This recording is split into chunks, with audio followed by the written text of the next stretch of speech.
Trump has basically been banned from social media. Facebook, Instagram have essentially suspended his account seemingly indefinitely. And Trump is also facing one of those bans on Twitter that comes with a kind of hostage threat. You need to take down these tweets if you want us to restore your account. And it's kind of hard to believe we're living in America where this can happen to any of us, but it can also happen to the President of the United States.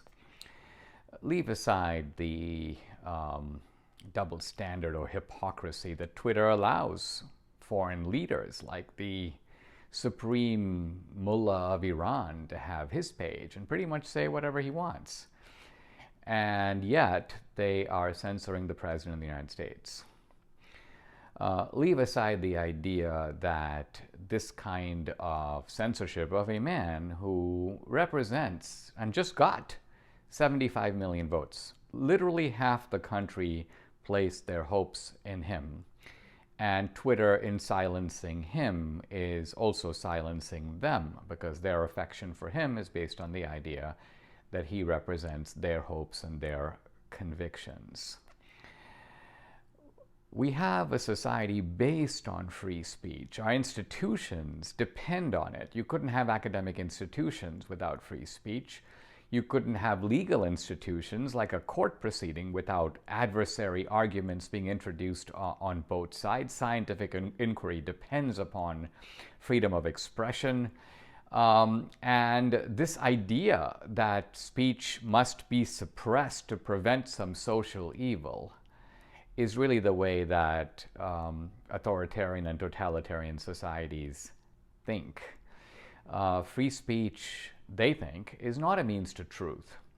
Rather, it must be suppressed in the name of truth. This sounds totally Orwellian, but in fact, it's the way much of the world was before the Bill of Rights, before the introduction of the concept of a First Amendment. Now, I recognize there are people who will come up with the same platitude.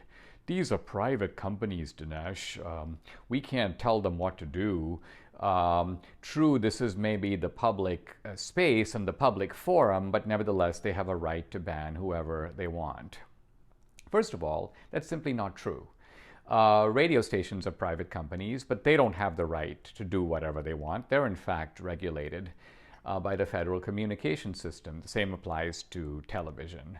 And so when the public airwaves are at stake, and there's no reason to believe that digital companies play a role any different in terms of the public square than do radio or television, for example. So this idea that these companies are completely immune, I think, is fallacious. But as a practical matter, they are immune, and they certainly will be immune under a Biden administration, which is an administration that supports the censorship, because the censorship is censorship on its behalf, censorship of the right of the opponents. But what this means, I think, is that it's pushing us in the direction of a one-party state. In a one-party state, you have one point of view.